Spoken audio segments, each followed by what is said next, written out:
এখানে কিছু জিনিস টাইপ করি, যেমন মনে করো আহ, টাকা,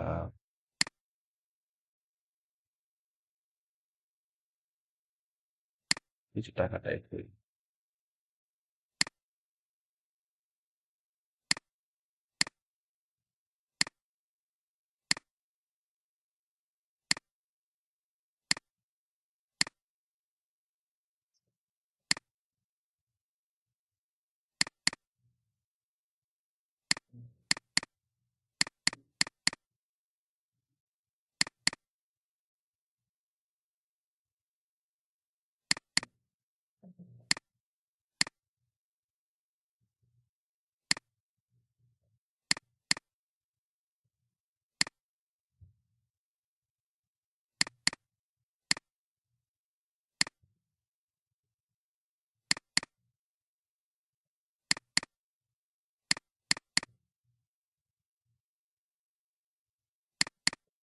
জাস্ট কিছু সংখ্যা টাইপ করলাম, এটা কিছু নাম্বার,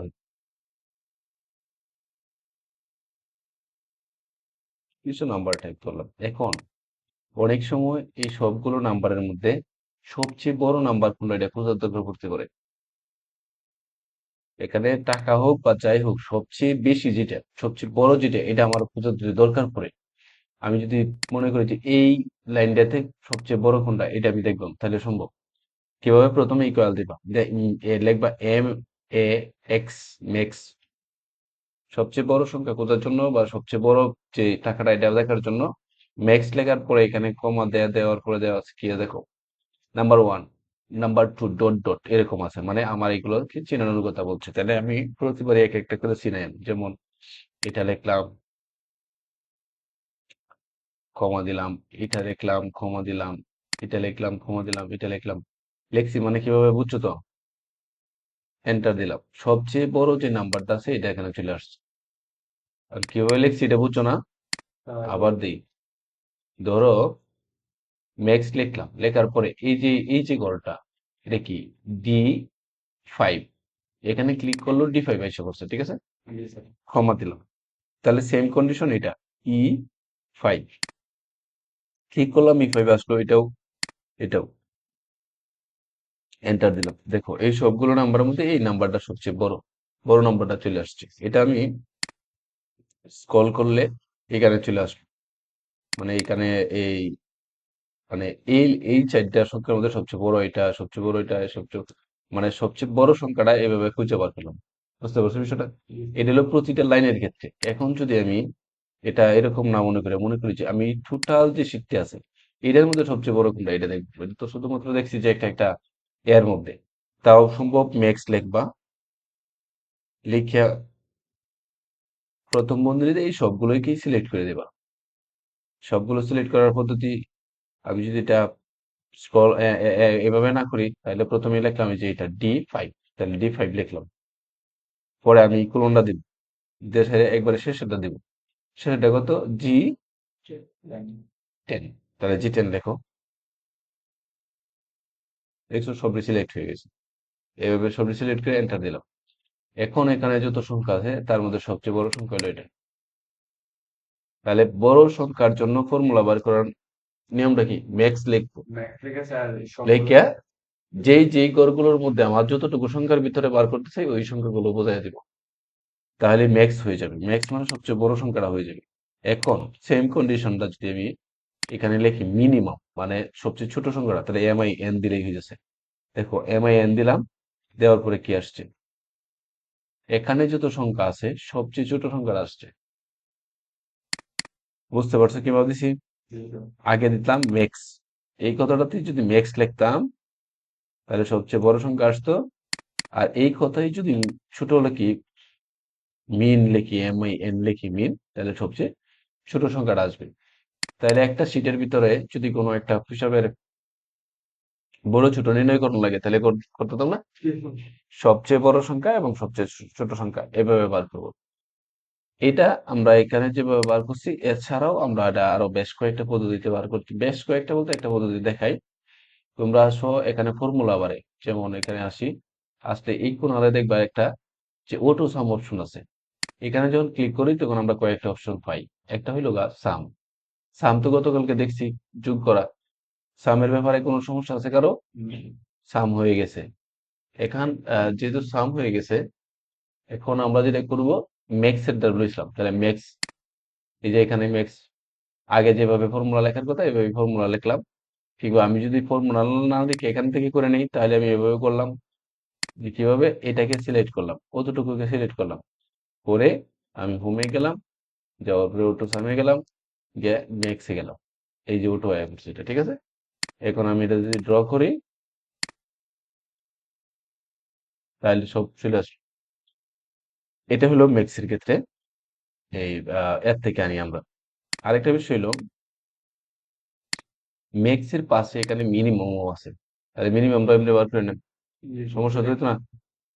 এখন দরকার হলো গিয়ে মাঝখানে আরো, যেহেতু এটা দেখছি, আমরা এভারেজ দেখবো, আর হচ্ছে কাউন্ট দেখবো। এভারেজ এবং কাউন্ট।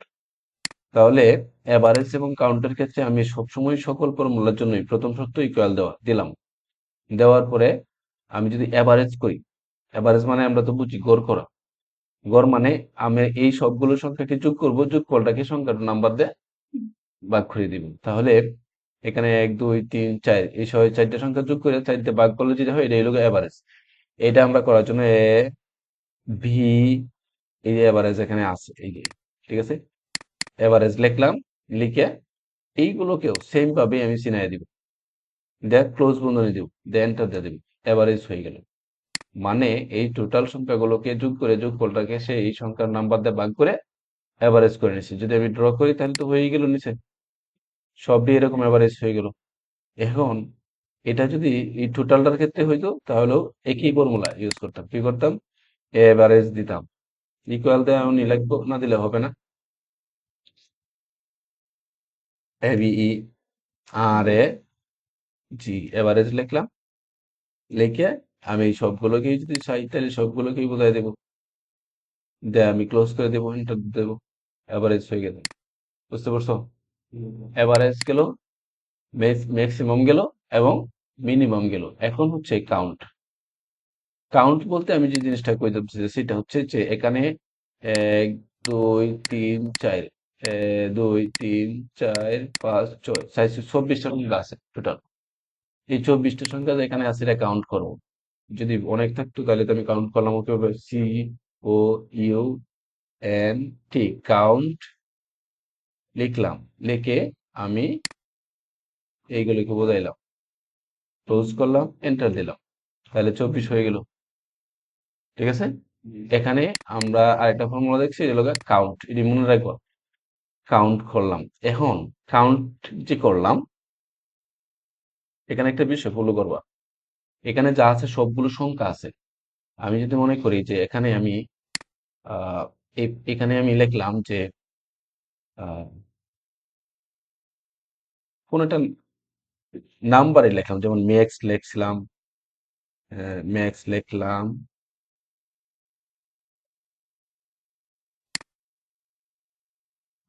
মিন লিখলাম, এভারেজ লিখলাম।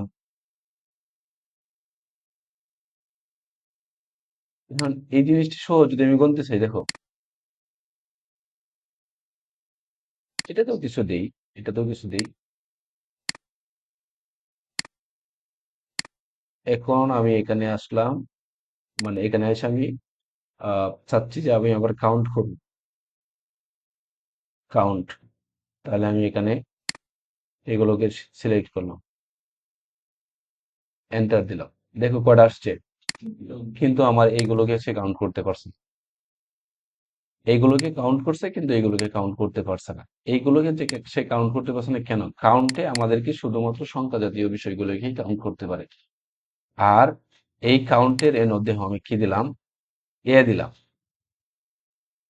একটা এ দিলাম, কাউন্ট এ দিলাম। এখন কাউন্ট এ দিয়ে আমি এন্টার দিলাম, এখন কটা আসছে? 30টা। মানে বিষয় হলো, কাউন্টে শুধুমাত্র সংখ্যা জাতীয় বিষয়গুলোকে কাউন্ট করতে পারে। আর যদি কাউন্টটা দেই, কাউন্টের পর একটা এ দেই, তাহলে সে টেক্সট জাতীয় যেগুলো আছে এগুলোকেও সে কাউন্ট করে নিতে পারে, মানে গুনতে পারে। সাপোজ আমি আবার যদি এখানে আসি, আমি এই করা বার করবো, তাহলে COUNT কাউন্ট, আমি এই কয়জনকে দিলাম, এন্টার দিলাম, জিরো, কারণ সেটা গুনতে পারছে না। এটা গোনার জন্য তাকে কি দরকার? টা, এর দরকার। বড় হাতের আর ছোট হাতের কোনো ফ্যাক্ট নেই, ঠিক আছে? কাউন্টটা, তাহলে কাউন্ট গেল, কাউন্টটা গেল। এইগুলোকে আমরা ওয়ার্কশিটে কোনো একটা কাজের মাধ্যমে পরে প্রজেক্ট করে করে দেখবো। আগে আমরা ছোট ছোট করে এক একটা বিষয় দেখতেছি। তাইলে আমরা যে বিষয়গুলো দেখছি, কোনটি কোনটি দেখছি, ধরো আমরা এটা কিন্তু ঠিক নোট করে রাখবা, যেটি যেটি দেখছি এখানে যেগুলো আছে এগুলোর মধ্যে আমরা দেখছি এভারেজ, দেখছি কাউন্ট নাম্বার দেখলাম, ম্যাক্সিমাম মিনিমাম দেখলাম, এবং এটার সাথে একটা অতিরিক্ত দেখছি কাউন্টটা। কাউন্টটা যেহেতু আসে, কাউন্টের সাথে কাউন্ট, কাউন্টের সাথে ঠাড়াও নিয়ে নিলাম কাউন্টটা। আবার এখানে আরো একটা বিষয় আছে, ধরো আমি এখানে ব্ল্যাঙ্ক করলাম, এটা ইকুয়াল সাইন দিলাম, ব্ল্যাঙ্ক লিখলাম।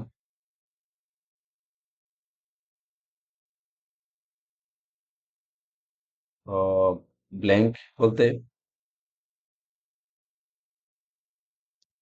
BLANK, ব্ল্যাঙ্ক লিখলাম। ব্ল্যাঙ্কের কোনো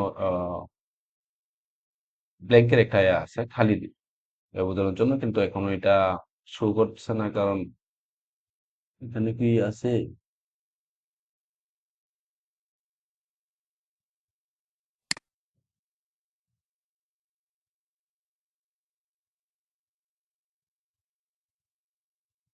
এখানে তো নাই, এইটা তো নয়, এটা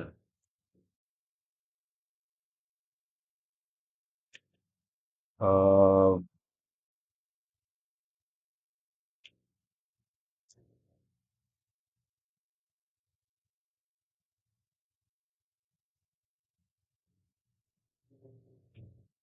নাই এটা। ও, এটা থাকবে না, যে আমি পিছিয়ে বারবার, আমি তো একবার ওই কয়েল দিছি না, দিছিলাম এখানে।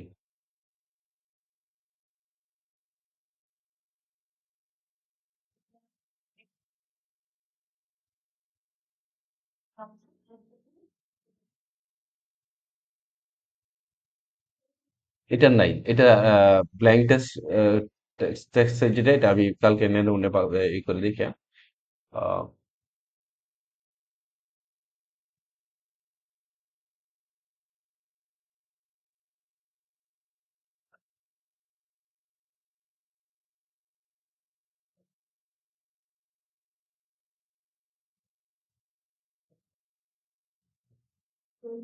নাই। তাহলে যে কটা দেখছি এই কটা তো আর সমস্যা নাই কোনো।